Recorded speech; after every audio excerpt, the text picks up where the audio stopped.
अथ श्री लक्ष्मीनारायण अष्टोत्तरशतनामी स्तोत्रम्।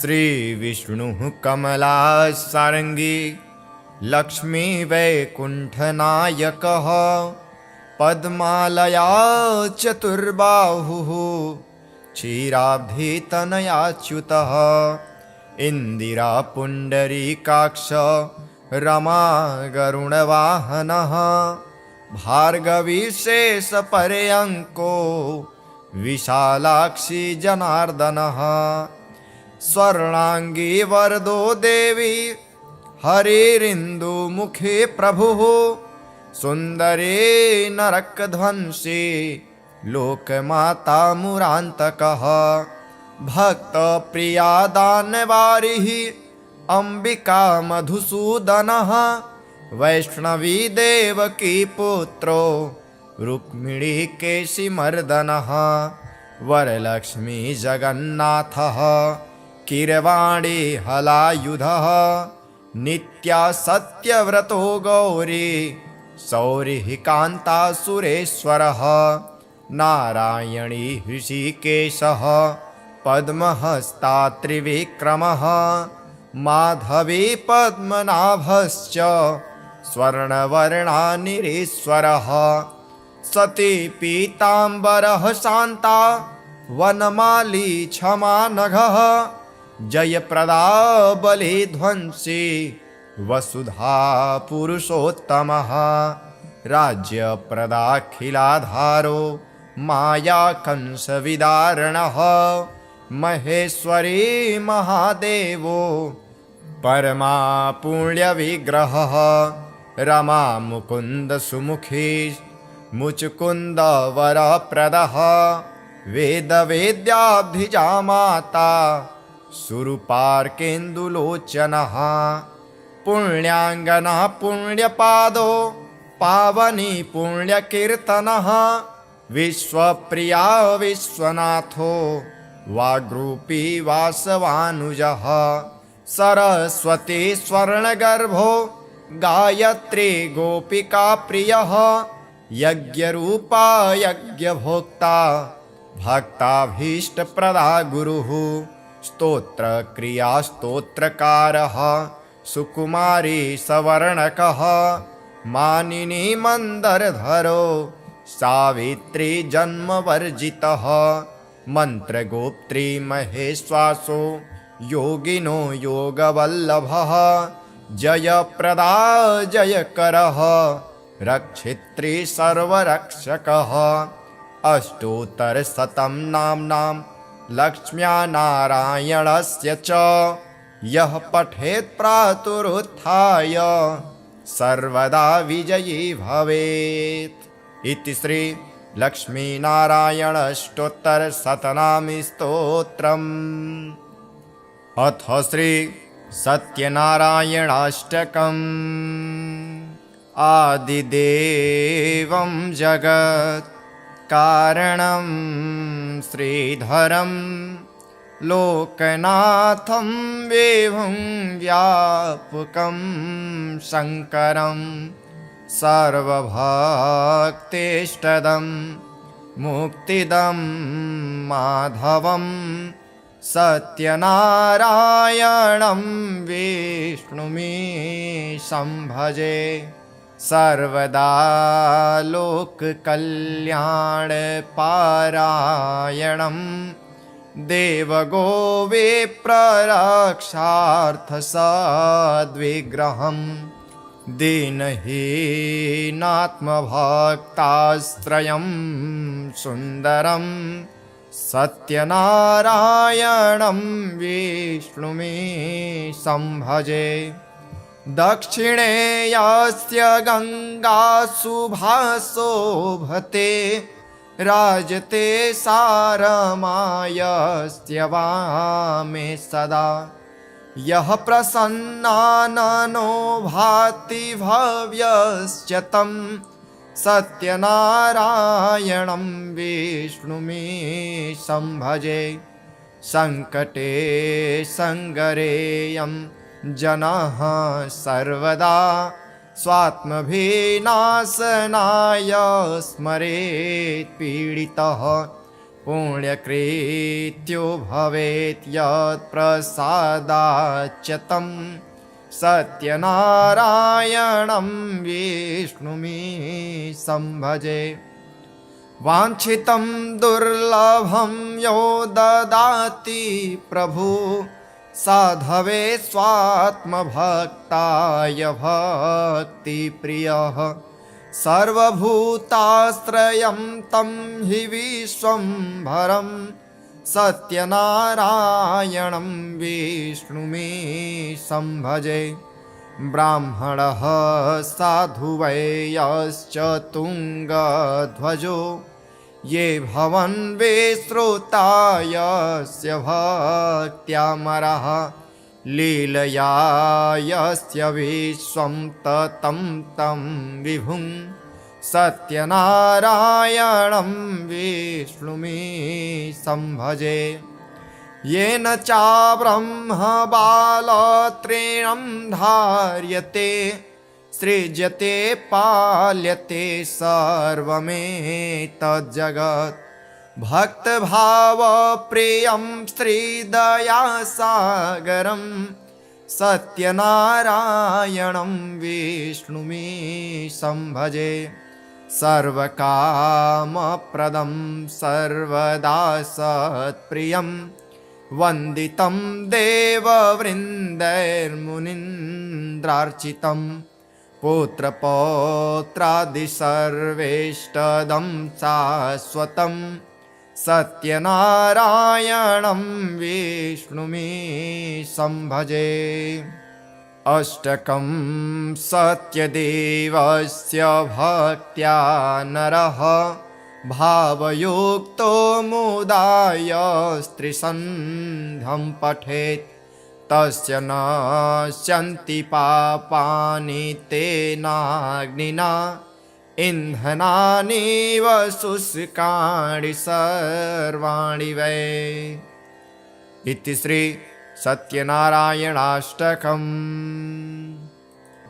श्रीविष्णुः कमलासारङ्गी लक्ष्मी वैकुण्ठनायकः पद्मालया चतुर्बाहुः क्षीराब्धितनयाच्युतः इन्दिरा पुण्डरीकाक्ष रमा गरुडवाहनः भार्गवीशेषपर्यङ्को विशालाक्षी जनार्दनः स्वर्णाङ्गी वरदो देवी हरिरिन्दुमुखे प्रभुः सुन्दरे नरकध्वंसी लोकमाता मुरान्तकः भक्तप्रिया दानवारिः अम्बिका मधुसूदनः वैष्णवी देवकी पुत्रो रुक्मिणी केशिमर्दनः वरलक्ष्मी जगन्नाथः कीरवाणी हलायुधः नित्या सत्यव्रतो गौरी सौरिः कान्ता सुरेश्वरः नारायणी हृषिकेशः पद्महस्ता त्रिविक्रमः माधवी पद्मनाभश्च स्वर्णवर्णानिरीश्वरः सती पीताम्बरः शान्ता वनमाली क्षमा नघः जयप्रदा बलिध्वंसी वसुधा पुरुषोत्तमः राज्यप्रदाखिलाधारो माया कंसविदारणः महेश्वरी महादेवो परमा पुण्यविग्रहः रमा मुकुन्द सुमुखी मुचुकुन्द वरप्रदः वेदवेद्याब्धिजा माता सुरूपार्केन्दुलोचनः पुण्याङ्गना पुण्यपादो पावनी पुण्यकीर्तनः विश्वप्रिया विश्वनाथो वाग्रूपी वासवानुजः सरस्वती स्वर्णगर्भो गायत्री गोपिका प्रियः यज्ञरूपा यज्ञभोक्ता भक्ताभीष्टप्रदा गुरुः स्तोत्रक्रियास्तोत्रकारः सुकुमारी सवर्णकः मानिनी मन्दरधरो सावित्री जन्मवर्जितः मन्त्रगोप्त्री महेश्वासो योगिनो योगवल्लभः जयप्रदा जयकरः रक्षित्री सर्वरक्षकः अष्टोत्तरशतं नाम्नां लक्ष्म्या नारायणस्य च यः पठेत् प्रातरुत्थाय सर्वदा विजयी भवेत्। इति श्री लक्ष्मीनारायणाष्टोत्तरशतनामी स्तोत्रम्। अथ श्री सत्यनारायणाष्टकम्। आदिदेवं जगत् कारणं श्रीधरं लोकनाथं विभुं व्यापकं शङ्करं सर्वभक्तेष्टदं मुक्तिदं माधवं सत्यनारायणं विष्णुमीशं भजे सर्वदा लोककल्याणपारायणं देवगोविप्ररक्षार्थसद्विग्रहं दीनहीनात्मभक्ताश्रयं सुन्दरं सत्यनारायणं विष्णुमीशं भजे।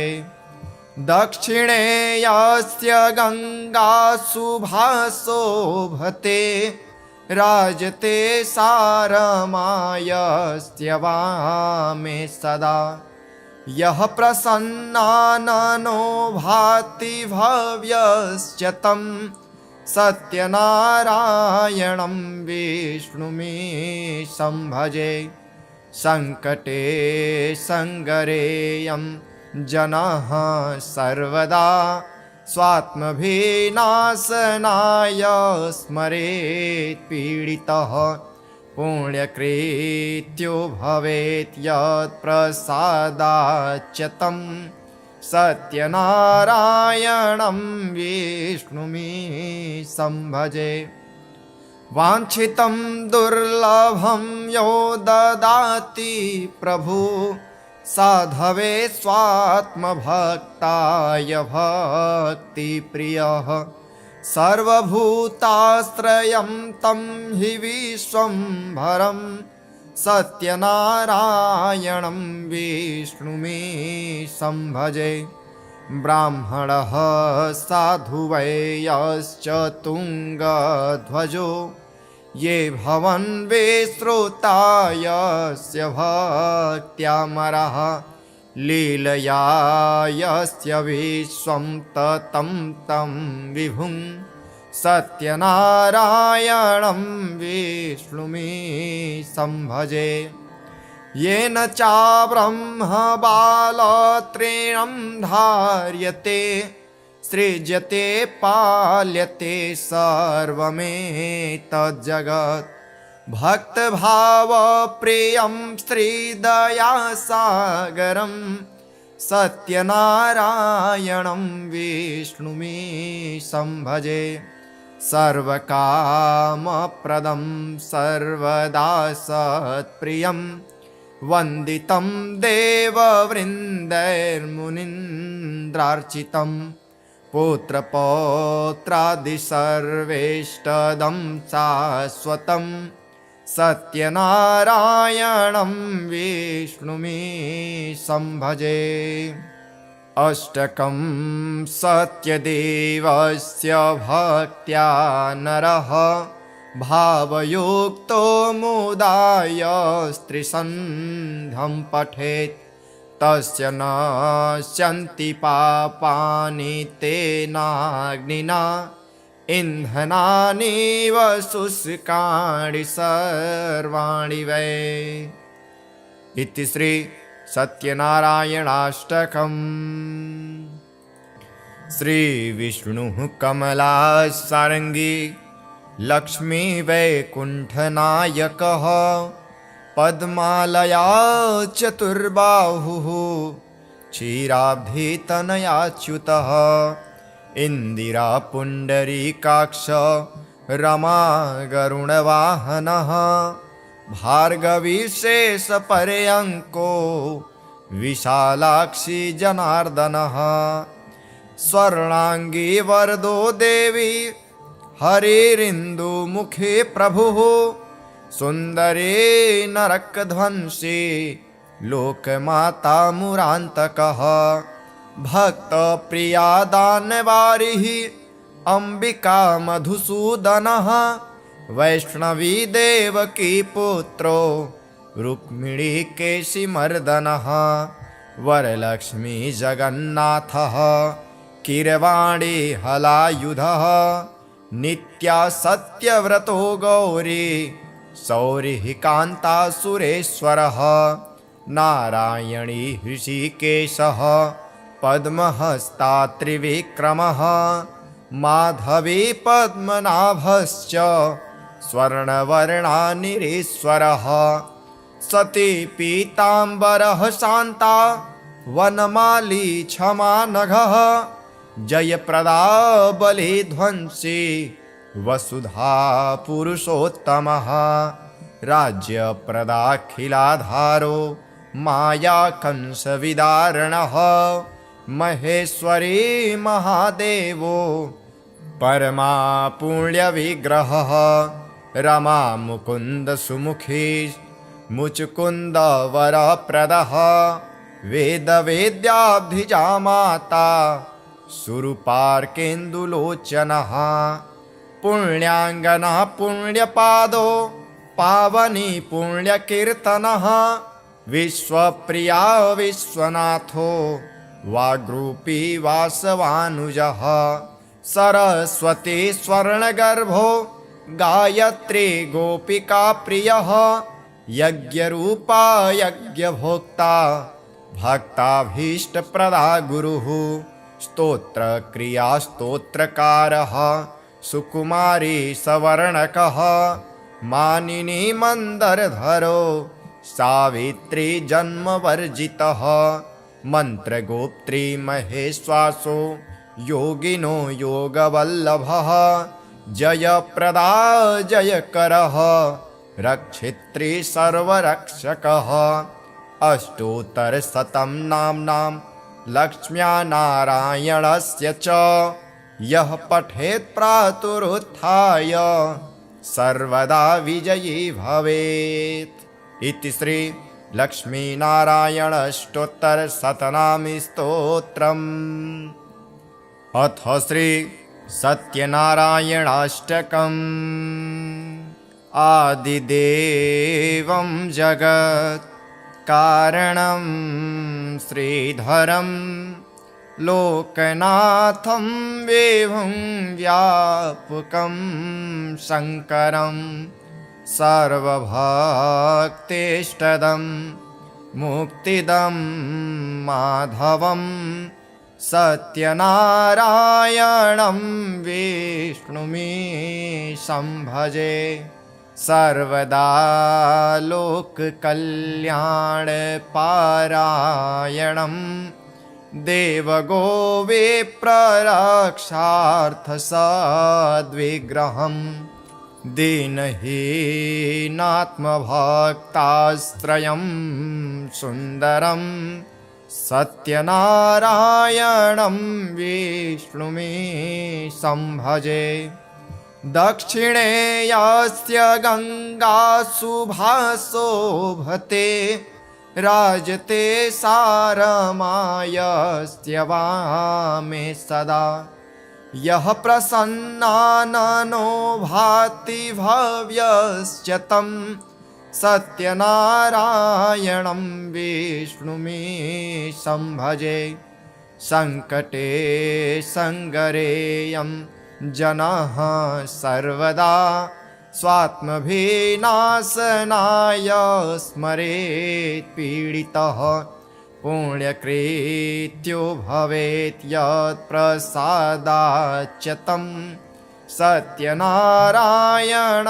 विष्णुमीशं भजे वाञ्छितं दुर्लभं यो ददाति प्रभु साधवे स्वात्मभक्ताय भक्तिप्रियः सर्वभूताश्रयं तं हि विश्वम्भरं सत्यनारायणं विष्णुमीशं भजे ब्राह्मणः साधु वै यश्च तुङ्गध्वजो ये भवन् विश्रुता यस्य भक्त्यामरः लीलया यस्य विश्वं ततं तं विभुं सत्यनारायणं विष्णुमीशं भजे येन चाब्रह्मबालत्रीणं धार्यते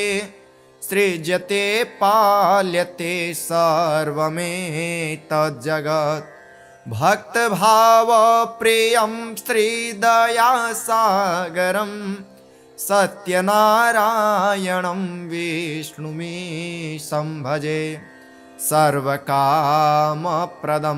सर्वदा सत्प्रियं वन्दितं देववृन्दैर्मुनीन्द्रार्चितं पुत्रपौत्रादिसर्वेष्टदं शाश्वतं सत्यनारायणं विष्णुमीशं भजे अष्टकं सत्यदेवस्य भक्त्या नरः भावयुक्तो मुदाय स्त्रीसन्ध्यं पठेत् तस्य नश्यन्ति पापानि तेनाग्निना इन्धनानीव शुष्काणि सर्वाणि वै इति श्री सत्यनारायणाष्टकम्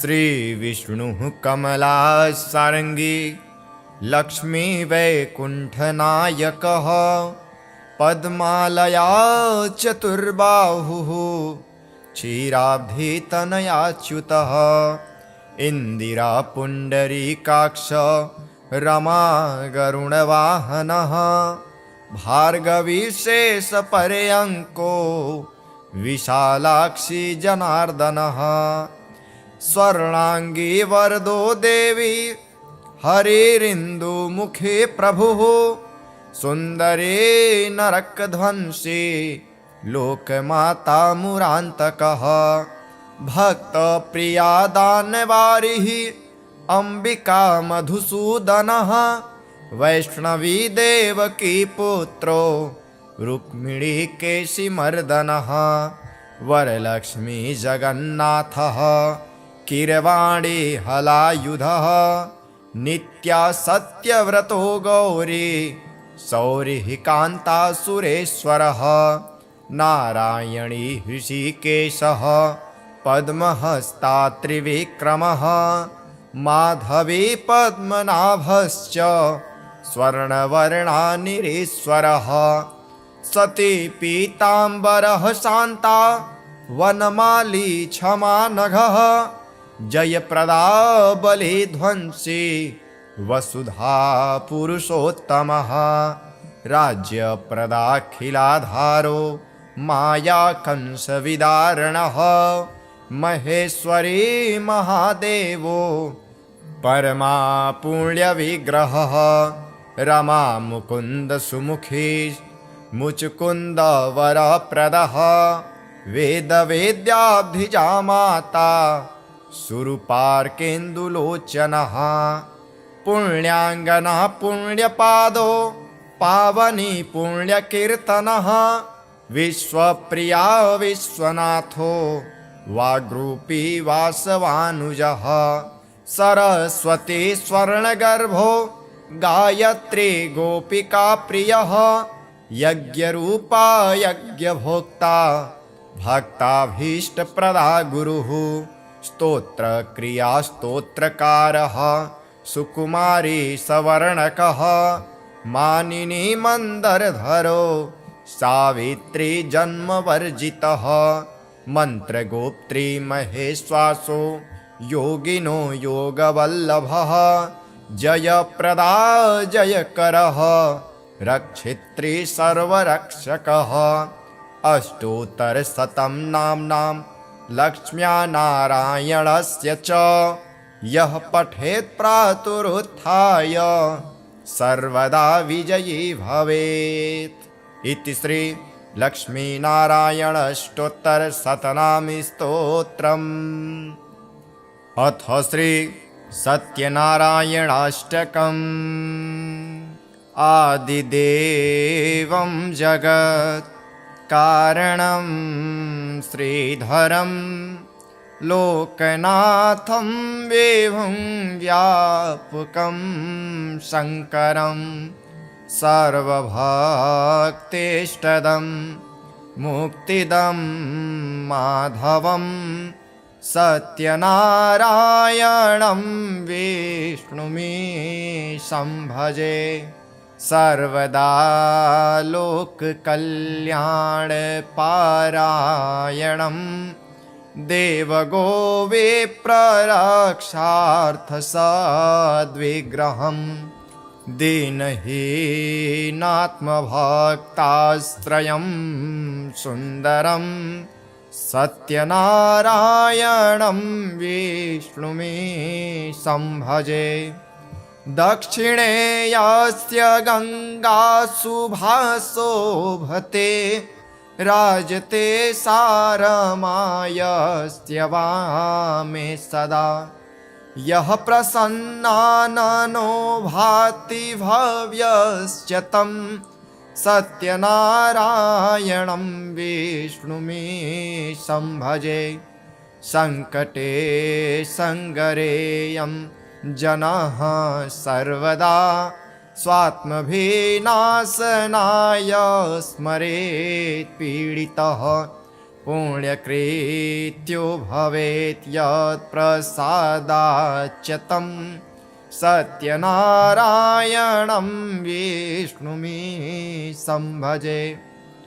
वाञ्छितं दुर्लभं यो ददाति प्रभु साधवे स्वात्मभक्ताय भक्तिप्रियः सर्वभूताश्रयं तं हि विश्वम्भरं सत्यनारायणं विष्णुमीशं भजे।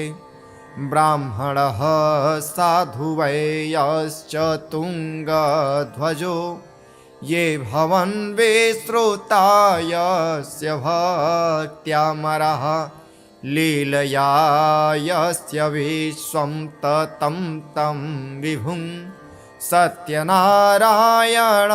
विष्णुमीशं भजे। येन चाब्रह्मबालत्रीणं धार्यते सृज्यते पाल्यते सर्वमेतज्जगत् भक्तभावप्रियं श्रीदयासागरं सत्यनारायणं विष्णुमीशं भजे। सर्वकामप्रदं सर्वदा सत्प्रियं वन्दितं देववृन्दैर्मुनीन्द्रार्चितं पुत्रपौत्रादिसर्वेष्टदं शाश्वतं सत्यनारायणं विष्णुमीशं भजे। अष्टकं सत्यदेवस्य भक्त्या नरः भावयुक्तो मुदाय स्त्रीसन्ध्यं पठेत् तस्य नश्यन्ति पापानि तेनाग्निना इन्धनानीव शुष्काणि सर्वाणि वै। इति श्री सत्यनारायणाष्टकम्। श्रीविष्णुः कमलासारङ्गी लक्ष्मी वैकुण्ठनायकः पद्मालया चतुर्बाहुः क्षीराब्धितनयाच्युतः इन्दिरा पुण्डरीकाक्ष रमा गरुडवाहनः भार्गवी शेष पर्यंको विशालाक्षी जनार्दनः स्वर्णांगी वरदो देवी हरिरिन्दुमुखे प्रभुः सुन्दरे नरकध्वंसी लोकमाता मुरान्तकः भक्तप्रिया दानवारिः अम्बिका मधुसूदनः वैष्णवी देवकी पुत्रो रुक्मिणी केशिमर्दनः वरलक्ष्मी जगन्नाथः कीरवाणी हलायुधः नित्या सत्यव्रतो गौरी सौरिः कान्ता सुरेश्वरः नारायणी हृषिकेशः पद्महस्ता त्रिविक्रमः माधवी पद्मनाभश्च स्वर्णवर्णानिरीश्वरः सती पीताम्बरः शान्ता वनमाली क्षमा नघः जयप्रदा बलिध्वंसी वसुधा पुरुषोत्तमः राज्यप्रदाखिलाधारो माया कंसविदारणः महेश्वरी महादेवो परमा पुण्यविग्रहः रमा मुकुन्द सुमुखी मुचुकुन्द वरप्रदः वेदवेद्याब्धिजा माता सुरूपार्केन्दुलोचनः पुण्याङ्गना पुण्यपादो पावनी पुण्यकीर्तनः विश्वप्रिया विश्वनाथो वाग्रूपी वासवानुजः सरस्वती स्वर्णगर्भो गायत्री गोपिका प्रियः यज्ञरूपा यज्ञभोक्ता भक्ताभीष्टप्रदा गुरुः स्तोत्रक्रिया स्तोत्रकारः सुकुमारी सवर्णकः मानिनी मन्दरधरो सावित्री जन्मवर्जितः मन्त्रगोप्त्री महेश्वासो योगिनो योगवल्लभः जयप्रदा जयकरः रक्षित्री सर्वरक्षकः अष्टोत्तरशतं नाम्नां लक्ष्म्या नारायणस्य च यः पठेत् प्रातरुत्थाय सर्वदा विजयी भवेत्। इति श्री लक्ष्मीनारायणाष्टोत्तरशतनाम स्तोत्रम्। अथ श्री सत्यनारायणाष्टकम्। आदिदेवं जगत् कारणं श्रीधरं लोकनाथं विभुं व्यापकं शङ्करं सर्वभक्तेष्टदं मुक्तिदं माधवं सत्यनारायणं विष्णुमीशं भजे सर्वदा लोककल्याणपारायणं देवगोविप्ररक्षार्थसद्विग्रहं दीनहीनात्मभक्ताश्रयं सुन्दरं सत्यनारायणं विष्णुमीशं भजे।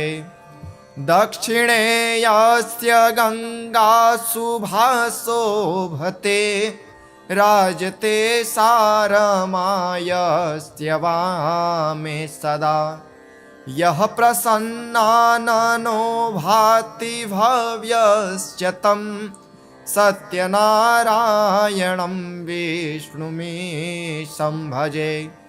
सङ्कटे सङ्गरेयं जनः सर्वदा स्वात्मभिनाशनाय स्मरेत् पीडितः पुण्यकृत्यो भवेत् यत्प्रसादाच्च तं सत्यनारायणं विष्णुमीशं भजे। वाञ्छितं दुर्लभं यो ददाति प्रभु साधवे स्वात्मभक्ताय भक्तिप्रियः सर्वभूताश्रयं तं हि विश्वम्भरं सत्यनारायणं विष्णुमीशं भजे। ब्राह्मणः साधु वै यश्च तुङ्गध्वजो ये भवन् विश्रुता यस्य भक्त्यामरः लीलया यस्य विश्वं ततं तं विभुं सत्यनारायणं विष्णुमीशं भजे। येन चाब्रह्मबालत्रीणं धार्यते सृज्यते पाल्यते सर्वमेतज्जगत् भक्तभावप्रियं श्रीदयासागरं सत्यनारायणं विष्णुमीशं भजे। सर्वकामप्रदं सर्वदा सत्प्रियं वन्दितं देववृन्दैर्मुनीन्द्रार्चितं पुत्रपौत्रादिसर्वेष्टदं शाश्वतं सत्यनारायणं विष्णुमीशं भजे।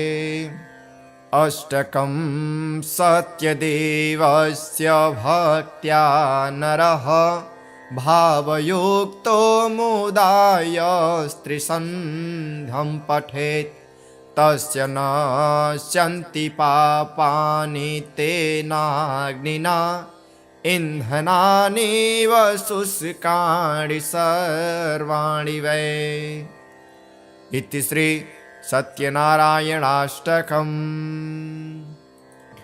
श्रीविष्णुः कमलासारङ्गी लक्ष्मी वैकुण्ठनायकः पद्मालया चतुर्बाहुः क्षीराब्धितनयाच्युतः इन्दिरा पुण्डरीकाक्ष रमा गरुडवाहनः भार्गवीशेषपर्यङ्को विशालाक्षी जनार्दनः स्वर्णाङ्गी वरदो देवी हरिरिन्दुमुखे प्रभुः सुन्दरे नरकध्वंसी लोकमाता मुरान्तकः भक्तप्रिया दानवारिः अम्बिका मधुसूदनः वैष्णवी देवकी पुत्रो रुक्मिणीकेशिमर्दनः वरलक्ष्मी जगन्नाथः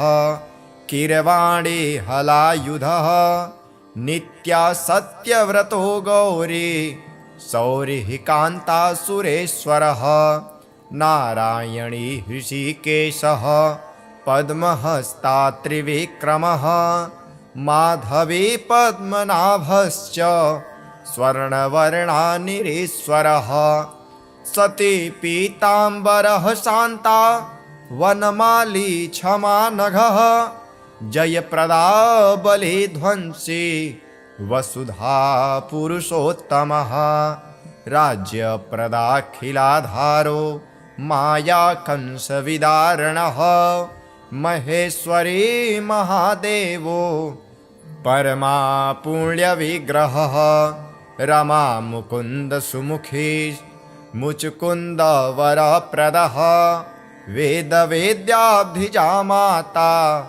सुरूपार्केन्दुलोचनः पुण्याङ्गना पुण्यपादो पावनी पुण्यकीर्तनः विश्वप्रिया विश्वनाथो वाग्रूपी वासवानुजः सरस्वती स्वर्णगर्भो गायत्री गोपिका प्रियः यज्ञरूपा यज्ञभोक्ता भक्ताभीष्टप्रदा गुरुः स्तोत्रक्रिया स्तोत्रकारः सुकुमारी सवर्णकः मानिनी मन्दरधरो सावित्री जन्मवर्जितः मन्त्रगोप्त्री महेश्वासो योगिनो योगवल्लभः जयप्रदा जयकरः रक्षित्री सर्वरक्षकः अष्टोत्तरशतं नाम्नां लक्ष्म्या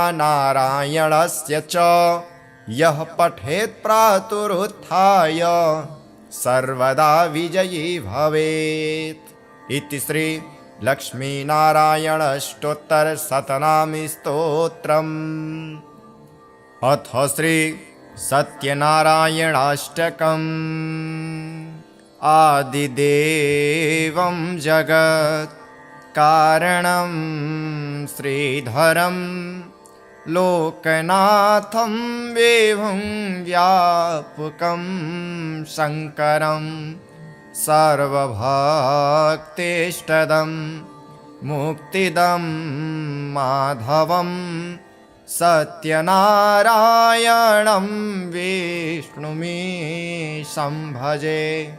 सर्वदा लोककल्याणपारायणं देवगोविप्ररक्षार्थसद्विग्रहं दीनहीनात्मभक्ताश्रयं सुन्दरं सत्यनारायणं विष्णुमीशं भजे। दक्षिणे यस्य गङ्गा शुभाशोभते राजते सारमायस्य वामे सदा। यः प्रसन्नाननो भाति भव्यश्च तं सत्यनारायणं विष्णुमीशं भजे। सङ्कटे सङ्गरेयं जनः सर्वदा स्वात्मभिनाशनाय स्मरेत् पीडितः। पुण्यकृत्यो भवेत् यत्प्रसादाच्च तं सत्यनारायणं विष्णुमीशं भजे। वाञ्छितं दुर्लभं यो ददाति प्रभु साधवे स्वात्मभक्ताय भक्तिप्रियः। सर्वभूताश्रयं तं हि विश्वम्भरं सत्यनारायणं विष्णुमीशं भजे। ब्राह्मणः साधु वै यश्च तुङ्गध्वजो ये भवन् विश्रुता यस्य भक्त्यामरः लीलया यस्य विश्वं ततं तं विभुं सत्यनारायणं विष्णुमीशं भजे। येन चाब्रह्मबालत्रीणं धार्यते सृज्यते पाल्यते सर्वमेतज्जगत्। भक्तभावप्रियं श्रीदयासागरं सत्यनारायणं विष्णुमीशं भजे। सर्वकामप्रदं सर्वदा सत्प्रियं वन्दितं देववृन्दैर्मुनीन्द्रार्चितं। पुत्रपौत्रादिसर्वेष्टदं शाश्वतं सत्यनारायणं विष्णुमीशं भजे। अष्टकं सत्यदेवस्य भक्त्या नरः भावयुक्तो मुदाय स्त्रीसन्ध्यं पठेत् तस्य नश्यन्ति पापानि तेनाग्निना इन्धनानीव शुष्काणि सर्वाणि वै। इति श्री सत्यनारायणाष्टकम्। श्रीविष्णुः कमलासारङ्गी लक्ष्मी वैकुण्ठनायकः पद्मालया चतुर्बाहुः क्षीराब्धितनयाच्युतः इन्दिरा पुण्डरीकाक्ष रमा गरुणवाहनः भार्गवीशेषपर्यङ्को विशालाक्षी जनार्दनः स्वर्णाङ्गी वरदो देवी हरिरिन्दुमुखे प्रभुः सुन्दरे नरकध्वंसी लोकमाता मुरान्तकः भक्तप्रिया दानवारिः अम्बिका मधुसूदनः वैष्णवी देवकी पुत्रो रुक्मिणी केशिमर्दनः वरलक्ष्मी जगन्नाथः कीरवाणी हलायुधः नित्या सत्यव्रतो गौरी सौरिः कान्ता सुरेश्वरः नारायणी ऋषिकेशः पद्महस्ता त्रिविक्रमः माधवी पद्मनाभश्च स्वर्णवर्णानिरीश्वरः सती पीताम्बरः शान्ता वनमाली क्षमानघः जयप्रदा बलिध्वंसी वसुधा पुरुषोत्तमः राज्यप्रदाखिलाधारो माया कंसविदारणः महेश्वरी महादेवो परमा पुण्यविग्रहः रमा मुकुन्द सुमुखी मुचुकुन्द वरप्रदः वेदवेद्याब्धिजा माता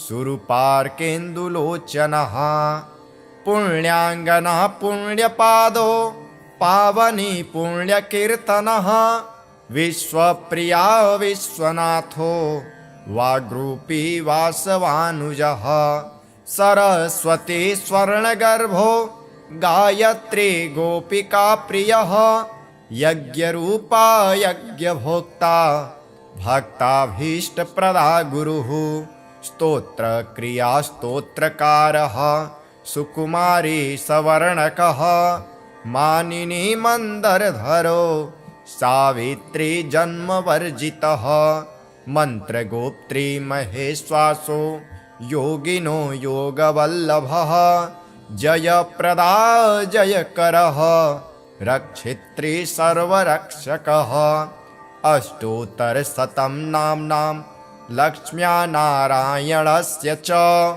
यः पठेत् प्रातरुत्थाय सर्वदा विजयी भवेत्। इति श्री लक्ष्मीनारायणाष्टोत्तरशतनामी स्तोत्रम्। अथ श्री सत्यनारायणाष्टकम्। आदिदेवं जगत् कारणं श्रीधरं लोकनाथं वेवं व्यापकं शङ्करं सर्वभक्तेष्टदं मुक्तिदं माधवं सत्यनारायणं विष्णुमीशं भजे सर्वदा लोककल्याणपारायणं देवगोविप्ररक्षार्थसद्विग्रहं दीनहीनात्मभक्ताश्रयं सुन्दरं सत्यनारायणं विष्णुमीशं भजे। दक्षिणे यस्य गङ्गा शुभाशोभते राजते सारमायस्य वामे सदा यः प्रसन्नाननो भाति भव्यश्च तं सत्यनारायणं विष्णुमीशं भजे। सङ्कटे सङ्गरेयं जनः सर्वदा स्वात्मभिनाशनाय स्मरेत् पीडितः पुण्यकृत्यो भवेत् यत्प्रसादाच्च तं सत्यनारायणं विष्णुमीशं भजे।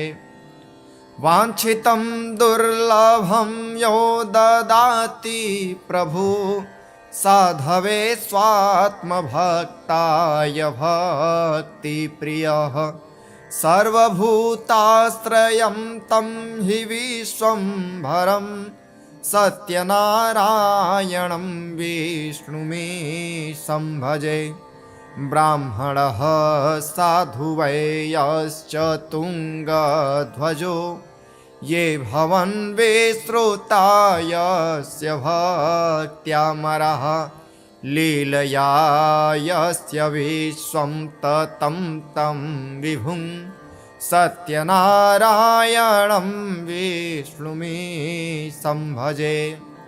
येन चाब्रह्मबालत्रीणं धार्यते सृज्यते पाल्यते सर्वमेतज्जगत् भक्तभावप्रियं श्रीदयासागरं सत्यनारायणं विष्णुमीशं भजे। सर्वकामप्रदं सर्वदा सत्प्रियं वन्दितं देववृन्दैर्मुनीन्द्रार्चितं पुत्रपौत्रादिसर्वेष्टदं शाश्वतं सत्यनारायणं विष्णुमीशं भजे। अष्टकं सत्यदेवस्य भक्त्या नरः भावयुक्तो मुदाय स्त्रीसन्धं पठेत् तस्य नश्यन्ति पापानि तेनाग्निना इन्धनानीव शुष्काणि सर्वाणि वै। इति श्री सत्यनारायणाष्टकम्।